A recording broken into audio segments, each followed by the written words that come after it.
TV. My name is Faith Dafa Joseph. Thank you for joining us on the program for today. Now, in June 1993, Nigerians went to the polls, and what was adjudged one of the freest first elections ever conducted in the country was annulled. Okay, and it just seemed like democracy for that period was truncated, and for 25 years it did seem like that part of history, that particular happening, was forgotten, because we of course got into another democracy in 1999 when President Obasanjo took over from the military, and it just seemed like, well, we've started the Fourth Republic and then that is it. But there are people who thought that the incident of 1993 took us back decades in our democracy journey, and there are people who thought that justice was denied, that thought that, you know, Nigeria didn't do right by not acknowledging that particular happening in our history. Okay, but last Wednesday, the 5th of June, the president made a declaration that seemed to start another conversation, and that was when he decided to honor the adjudged winner of that election, as well as his running mate, that's Chief Abiola, his running mate, Babagana Kingibe, and of course human rights activist and fighter, late Chief Gani Fawemi. It has started another conversation, another discourse, and we're going to be talking about that today on the show. The nuance of it, the perspectives, the feelings, everything. No other person, of course, feels this more. No other people felt this more than the families of these people, especially the family, of course, of Chief MKO Abiola. So here to discuss with us the nuance and all of the perspective, emotions, and everything with that declaration is none other than the daughter of Chief MKO Abiola, Mrs. Hafsat Abiola Costello. Welcome to the program. Thank you. And it's really great to have you. Thank you for inviting us into your home as well. Okay, so let's start from first. Congratulations on your appointment. You know, you're the first African head, you know, for this women initiative. So congratulations are in order. Double celebration, right? A much bigger one because of this award to my dad. Okay. Because this issue had cast a gloom over my family for all these years, and we just feel like all of a sudden it's lifted. We're all so happy. Wow. I mean, 25 years of wrong undone. That's a long time, actually. I read your poem, your reaction to this, and you talked about how you were disappointed that the person who benefited from this run, this fight for democracy in 1999, did not even acknowledge your father in his speech the entire 8 years he was in power. It was almost like he wanted to forget that ever happened, and that's talking about former President Olusegun Obasanjo. How did you feel? How members of your family? How did you feel at that period? I remember in 1999, around May, when they were organizing for the transition, you know, I just was so hopeful that things hadn't gone as we had hoped, but we were going to have a democracy in Nigeria, which is what my parents had fought for. That I knew we would do something. I just didn't know what he would do, and what he did in the end was nothing. It was a whole lot of nothing. Nothing, not even to mention MK Abiola's name. It was the most surreal experience you can imagine, and it taught me a lot, because you are so young, so you may not even know my father at all, but he was one of the biggest human beings that existed, that had ever lived. You know, having MK Abiola as a father made it such that you could not be in awe of anybody once you had such a person as your father. It was so large, so full of life, so generous, so giving. He was so kind. His real religion was love. You know, we say we're a Muslim family, but MKO he just loved everybody, and that was his religion, how to express his affection and show concern and give to people and help people and empower people. So that was where we were coming from. And then we arrive at May 29, or we arrive at 1999, MKO has died, having fought for Nigeria's democracy. And we have this person who is now president, now demonstrating traits that we've never imagined, we've never even encountered. You know, it was a revelation. It was a revelation from which it took us a while to even understand what was happening and to accept. You know, for a long time I wept and I asked myself, how is it that a country is in such need of leaders, people who can really, who feel compassion, who will reach for our poor people, lift them, who will be consumed with concern for our poor.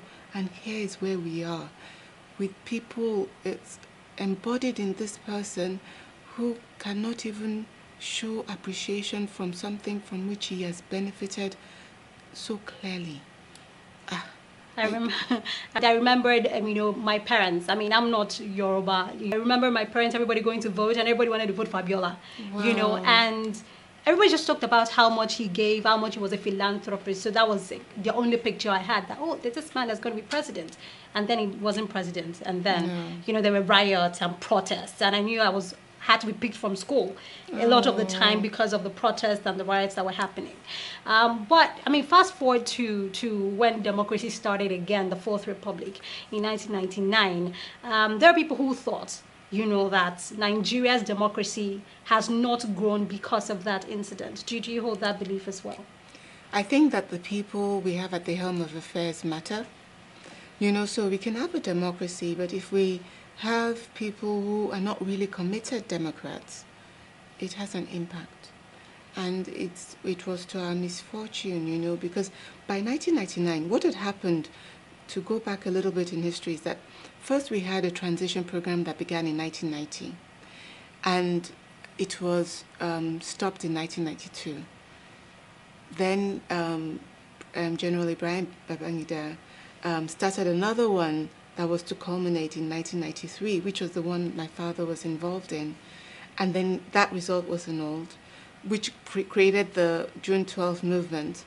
So by the time we got to 1999, yes, many credible politicians were convinced that this was just another farce by the Nigerian military, and they didn't want to participate. So a lot of the people that went in were not really people that had considered service, public service, that really had an agenda. You know, there was just a lot of, you know, let's just go and see. And they got there, and this time the military actually did go back to the barracks.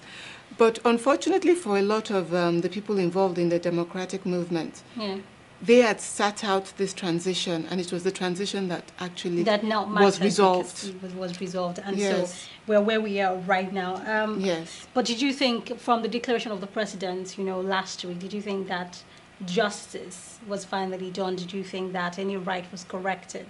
Oh yes, I do, because it's something you feel in your heart, you know. So I don't know how other people are in their lives, but my imagination has always been captured by the African sense of you know what Africans believe about when you die, that you go to the ancestral place.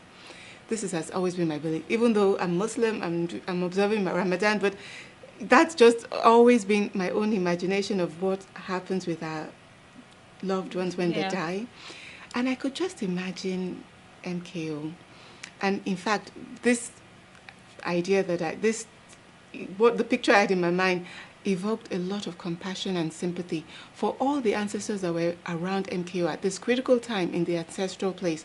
Because the happiness and the jubilation MKO would be unstoppable. He would have been telling them this story, that story, drumming, singing. They would not have been able to stop him. So I was just like, how will my mom, how will she be coping now? You know, she'd just be like, Nigeria, because he'll be so ecstatic. And just imagine how happy he feels. I just feel really fulfilled. So the family has a sense of closure now? Yes, I can say that very confidently.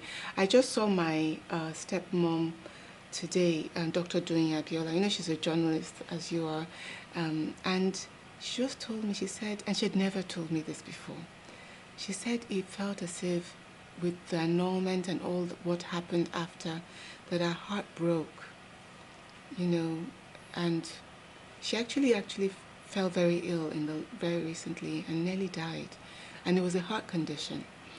And she just told me that she now feels healed. Wow. You know, this issue touched all of us.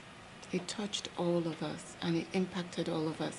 And so we feel really happy at what has happened with the president, and we cannot thank President Buhari enough. It took courage to do what he did, because so much wrong was done, and the people that did the wrong are still with us.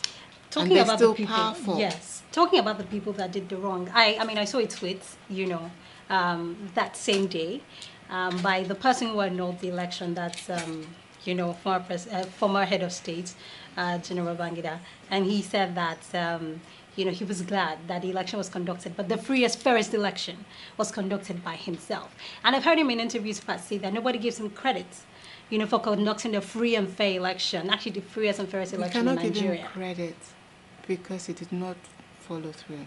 Oh. He did not follow through. We encouraged him, my father encouraged him, and he said he was afraid to die because if he said that certain people in the army would kill him. I think, they say a coward dies 1,000 deaths. Yes, before a courageous man dies but once.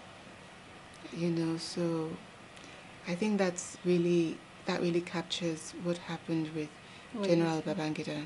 And what he did, his failure to hand over based on the election results of 1993, really harmed this country.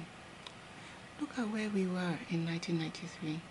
Your people in Delta, people in many states in the east, people in states in the north, even in my father's opponent, Alhaji Bashir Tofa's state in Kano, voted for Abiola. Yes. Christians, who are half of Nigeria's population, overlooked the fact that he had a Muslim ticket. Yes. And they said, let us set aside things like ethnicity and religion and just vote for a team that we think can deliver. Nigerians were ready to be Nigerians. Then all of a sudden you have an annulment. Then because the annulment is so unjust, you now try to reduce a national victory and make it a Southwest Yoruba affair. And since that time, you can't even imagine Nigerians backing a Muslim ticket today or a Christian ticket today. Even with so there's so many ethnic balancing, religious balancing. Yes. And it's painful. The country was pushed back, and I could weep because I know that the whole continent of Africa is depending on Nigeria. Not just the whole continent of Africa, the whole black race is depending on this country. Should this country rise, the disrespect, the racism that all of Africa and black people endure all over the world will shift, because what the black world needs is dignity. And once we have the biggest black nation in the world is Nigeria, and once it can stand on its feet, the whole world will look at the black world differently. Absolutely. And yet this man, because of his fears, I just think that he said he would have been killed, but they called him the Maradona. He should have applied all his ingenuity, his genius, to figuring out a way that we would have honored the June 12th election, honored the results, and allowed Nigeria to move forward. Okay, I'm talking about, the tickets, the Muslim tickets. The running mate of your father at the time, Babagana Kingibe, he abandoned the struggle at some point and, got into bed with the people that made that happen. There are people who feel that he should not have been added to these honorary lists, and he should not be honored because you abandoned the family, you abandoned the race, you abandoned the fight, you abandoned your principles. So why are you being honored? How do you feel about that? Right now, I've been working for the last 7 years with Senator Ibikule Amosun of Ogun State, a remarkable individual who fought like my father, but he was fighting at the time to be governor, and many times it seemed as if it was rigged out. The thing about when you have a governor is that it's not just the governor on his ticket. You have the governor and the deputy governor. They come as a team. And if you have a presidential candidate, it's not just the presidential candidate. It comes as a combined ticket with the vice presidential candidate. So if you're going to honor one, you have to honor the other. So you can say that did Babagana Kingibe honor the election? Did he act in a principled way? And he will tell you that he felt that he should go into the government of General Sani Abacha and struggle from within. I don't really buy that, but I think he has, this is what he says to everyone. That's a plausible excuse. Yes, yes, this is but one thing I do know is that in a country as diverse as Nigeria, with the ethnic diversity, regional diversity, religious diversity, linguistic diversity, anything that we can do to be inclusive. It's not that we lose our principles, but anything we can do to embrace every part of Nigeria is good for Nigeria. And if we, by honoring Babagana Kingibe,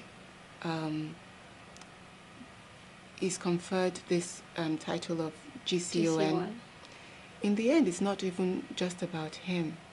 It's about the people from where he has come, which is Borno State. And they have been through so much in the last few years that to be able to give them something, some good news cannot... MK would be happy. I know MK. It would be happy for them to have good news. But let's talk about the president himself, right? The president that, is conferring this and, is honoring your father. He was in Abacha's government. Yes. I mean, General Sani Abacha was one where I was yes.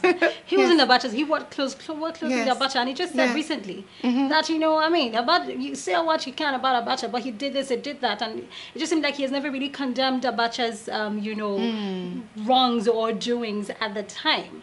And so him now, I have never heard him talk about your father or the June 12 election. He's never made a statement. We don't know where he stands, but he worked closely with Abacha. And so there are people who feel it is hypocritical what he's doing, and he has a political undertone because 2019 is around the corner. He's trying to buy the vote from the Southwest. Do you share the same view? Well, I think it's a reflection of life. That things never happen that the way that you'd expect. Or the way that you would expect if you read fairy tales. In fairy tales, everything is always pretty black or white. Yeah. And in real life, it's just not like that. There's shades of grey all over the place. Yes. And you often find that the people that support you are the last people you think would. And then the people that try to bring you down are the people you would have thought would always have your back. That's life. It's how life is.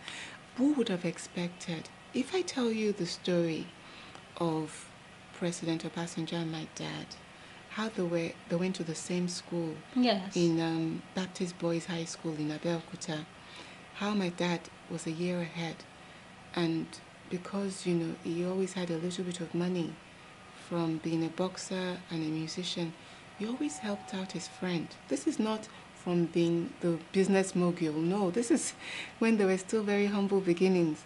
He was still very helpful to his friend, the Baba Obasanjo. And even in later years, when Obasanjo had served as president, head of state in the first term, and then went back to being a farmer, and he would, whenever he had any difficulty, my father helped. Not once, not twice, countless times. And it's not, we don't need to say it about Baba Obasanjo. We could say it about many people, because that was just MKO expressing himself. That was just who he was. So if we had then said, Baba Obasanjo is going to be made president in 1999, wouldn't you have expected that Baba Obasanjo would be the first person to acknowledge, to honor him? And people talk to him. people, you can imagine that you're from Ogun State, MKO is from Ogun State.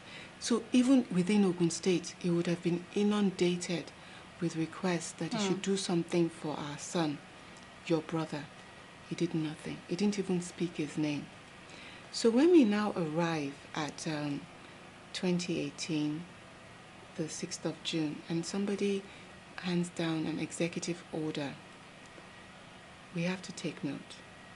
And we can say, yes, that this person has this history, but I don't think that we can say because he has this history, we cannot regard what he is doing. One thing I do know is that even, in the time when he was vying for elections, not once, not twice, he vied, I think, four times. So I think the second time when he was vying, the parties changed their names. Was it ANPP or? Yeah, it was ANPP. Yeah, then it became CPC. My older brother, Yushao Olaleko, was part of ANPP. And he was close to General Buhari at the time. And so one time, General Buhari came to Lagos and asked to come to our house and to come to the graves of my parents to pay his respects. And he came and he prayed for them. So there was some relationship. And the truth is that there are many people, powerful people in Nigeria, who do not want MK Abiola to be acknowledged. It's not just an accident that nothing was done for so long. For this man to do it is that he is brave enough and he has the courage to face those people. That's powerful. Is it possible that he's also having considerations about 2019? Yes, possibly. But I think it doesn't take away from what he has done. And that should not be the major focus of this particular jury. Well, I've been waiting 25 years. And even me, to be honest with you, my sister, I had already given up on my country. And I was preparing myself to move away from that world. So I said to myself, if MKO and Kudi, who did so much, could be so relegated, this is not a country to which you should be dedicating your life. And for me, it's a gift for my president to do this. It's a gift for my life because it reframes, it puts me back in the focus and on the path that my parents set for me. When I read your poem, you said that Nigeria doesn't honor her heroes. And, so this feels like, okay, it's like a path to that place is coming. Yes, we do. I mean, because here we've done it. It's finally been done. But I want to talk about, the former president, Goodluck Jonathan. He also tried to honor when he tried to rename Unilag to Maulag. And that, of course, there was an outcry, there was controversy. How did you feel at the time? Did you feel, because some people thought it wasn't adequate and that it was political as well. So comparing that to now, how did you feel at the time, especially with the uproar? Well, with the uproar, I think that was a little bit of politics. I think that there was, but the truth, I think part of it was that the opposition had been talking to people like Ashiwaju and Governor Aregbesola. Had been talking to President Jonathan to do something. They talked about the National Stadium in Abuja. This idea that they would name the University of Lagos after Moshood Abiola, it was part of this effort to regionalize a national person. The man did not win election to be in Lagos, or even to be Southwest president. He won election to be Nigeria's president, and he got I saw the election results because it's been posted online. I checked it as well. Yes, 20 out of 30 states, Joe. That was landslide. It was a landslide. Yes, and so nobody should try to regionalize somebody that was national.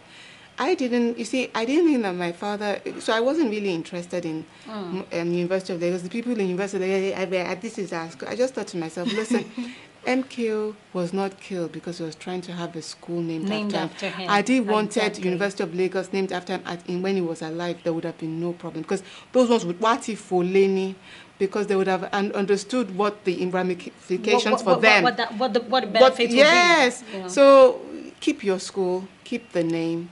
That's not what caused them to die. What caused them to die was the fight for presidency of Nigeria. And anything that is in that line, I think, is more befitting. There are people who are saying that, your mother should also be honored. Why not? She Where was this is concerned. I think it's just part of the way that the world is, that, the efforts of women are often, set aside. But this was And you're the probably effort. like, okay, she was fighting for her husband anyway, so hey, if we honor her husband, we honor her. Yeah, no, but they will have to honor her because she had her own life. And he had several wives, and she was the only one that they knew that they'd gone down. She's the only one for which there's a grave in MKO's house for fighting for June 12th. So no, she deserves her own honor. And I would ask, because I don't want women continually undervalued, discounted. And relegated to, I know. I mean, you're a wife. we're always erased from history. We play our role, but when they tell the story, it's always men. And this is just one more example, which we women now can stand in solidarity and reject that example. So, since we've gotten one thing, you can imagine that we'll keep working for the rest. Keep working until we get the rest of Yes. it. Okay, we're going to wrap this up very shortly. Let's talk about, your appointment. Let's talk about, the Women Initiative, what that means for you, and you have followed in your parents' footsteps, an activist and all that. So how does all of this fit in? So I've been appointed as President and CEO of Women in Africa, which is an initiative committed to the empowerment of the women of the continent. And we have our offices in France and in Morocco, and I will be opening an office in Lagos, in Nigeria. We have a network across the continent. We have ambassadors in 32 countries, and already Africa councils in about 16. And during my time, in the past, we've held an annual summit in Morocco, in Marrakesh, which we'll hold again this year. We hold them in September, but now I'm trying to work with the team to change the date to October, because I don't want us as women in Africa to miss the UN key dates. Okay. At the UN in September, and also the Gates Foundation holds a major event also in New York in September. I need the voices of African women present at those key events, so I don't want us to have a conflict in our schedule. But we're working on that for 2019. What we've been doing is holding the summits that convene women. So we've convened about 600 women in Morocco last year, and we've been holding regional events in Senegal. I was just at a regional event that we had in Paris, in France, where we were hosting the First Lady of Angola. Angola just brought in a new government in September last year. Yes. And the First Lady is an accomplished economist with a very clear agenda for women's empowerment. So we're hosting her in Paris and beginning to think about what we could do in collaboration with them. And so now that I'm in the helm of affairs for this organization, yes, I want us to, because I'm from a big country and I was raised in a family with a father that had very big ideas, I want us to scale quickly. Africa has over 1.1 billion people, of which maybe roughly half of that will be women. So right now we identify entrepreneurs across the 54 African countries that will be coming to Morocco. We're identifying 54 entrepreneurs. We're going to be supporting them, training them. We have our partners ready to invest in them. But I just think 54 is too small. So I'm just thinking, working now to design with the team and pulling together our different partners to look for the things that we're going to do that's going to make a direct and quick impact on the continent, looking in the areas of healthcare, in the areas of education, focusing on vocational technical education, in the areas of agriculture, how we increase the productivity of women farmers, in the area of financing, all kinds of areas, things that I know that will benefit the women of Africa. And I want us to be talking in terms of thousands, tens of thousands, hundreds of thousands, and millions. That is huge. Well, that's what we need. Because my fundamental belief is that everybody talks about the rise of Africa, but Africa is not actually really rising. A lot of a lot of people actually have agreed that is a myth. We're not rising anywhere. Yeah, we're not, because the focus is still on commodities. And for Africa to rise, We have to shift the focus to the people of Africa, how we improve the productivity of the people of Africa and open up opportunities for the people of Africa. And I think it's the women of Africa that must lead the way. That. Okay. Yes. 2 more questions and then we're done. Okay. First one. I have been reading online where people have this view that if MK Abiola was alive, he wouldn't be happy with what is going on in government right now. He wouldn't be happy with the Buhari administration. He wouldn't be happy with the fact that human rights is like this. He wouldn't be happy with the fact that, the poverty line, I mean, we have crossed it over and over and over again. Yes. How do you feel about this administration? How do you feel about 2019? So I feel that MK went into politics because he was concerned about the poverty, and his campaign platform was Hope 93, Farewell to Poverty. And Nigeria is more deeply poor. We have more extreme poverty in Nigeria today than we had in 1993. Absolutely. And it's an indictment. It's an indictment. It suggests that, for the opportunity that was missed in 1993, Nigeria didn't recover. And indeed, 2 years ago, that was exactly what President Buhari said.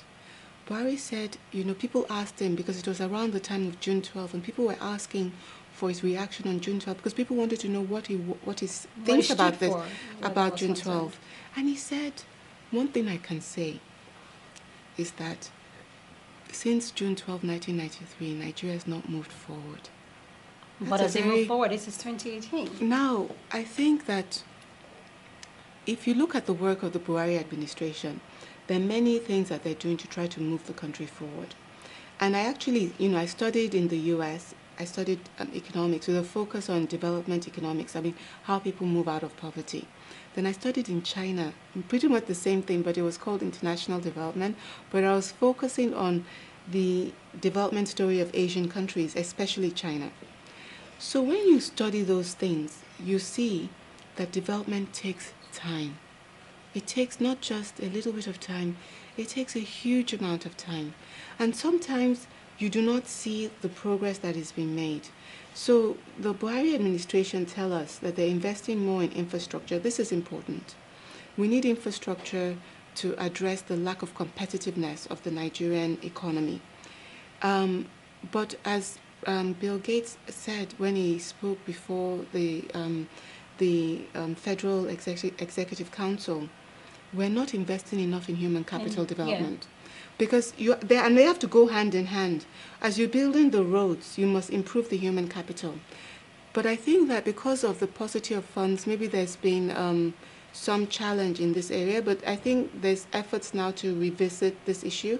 One thing I learned from June 12 is that the people in government will say one thing, but us, the people, the Nigerian people, can challenge that and say another. Okay. And I think that it's for the Nigerian people, now that we know that this government says that they want to do well by us, that they're well-intentioned, to keep pressing on them what we need, which is more investment in education, more investment in healthcare, more investments in the things that will help lift the Nigerian people as a body, and we shouldn't be paying so much attention to all these things that is aimed at dividing us as people, because we're all united in our poverty.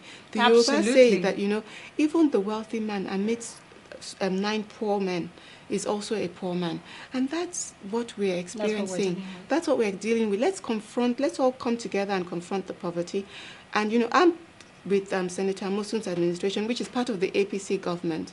And I've seen the remarkable efforts we've been making there.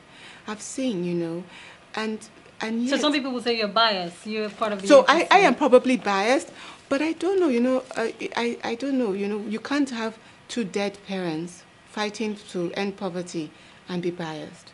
You will be committed to that issue. It's not, because for me, it's not whether it's APC or PDP. For me, it's the issue that my parents died for. At the end of the day, nobody can buy me, because what is the amount of money you can give me that will compensate for the loss that you lovely suffered, human beings that were larger than life, and more than enough for me. So I just want us to see that what they were fighting for is realized. And I think that what President Buhari is fighting are some vested interests in Nigeria who feel that they own Nigeria. And from what I can see, if they're fighting him the way that we see them fighting him, there's something he's doing that is in our interest. Okay. Last question. Before into politics, are you going to follow the footsteps of your father at some point? Why not? I mean, maybe, but... why not maybe? Why not sounds a bit definitive. Maybe it's tentative. So which one of them is it? To serve the people of Nigeria is the greatest gift in the whole world. To serve Africans as a whole is the greatest gift. To serve people. That was my training, and that's what I like to do. And whenever there's an opportunity, I will always consider it. Oh, thank you so much for being a part of the program. It was great having this conversation with you. I'm Delta. And I hope, that we will also, when we're recognizing Abiola, recognize Chief Alfred Ruwane of Delta State. And as a symbol of just how much people all over Nigeria did. There are people who complain about Humphrey Nwosu not being recognized. And Humphrey Nwosu, there's so many. I think that, with this beginning that President Buhari has done, you will soon find that he will be inundated with... Absolutely. And that's good for us as a country, because we start to see that we've had heroes all along. And not just the ones from 1960. No. Thank you very much for being a part of the show. Okay, so this is how we wrap up Roundtable for today. Thank you for joining us. Remember, you can be a part of this conversation. You can always follow us on social media at Gloom TV, on Instagram and on Twitter. And also, don't forget to subscribe on YouTube. My name is Faith. Follow me at Fabrika, and do have a lovely, lovely day.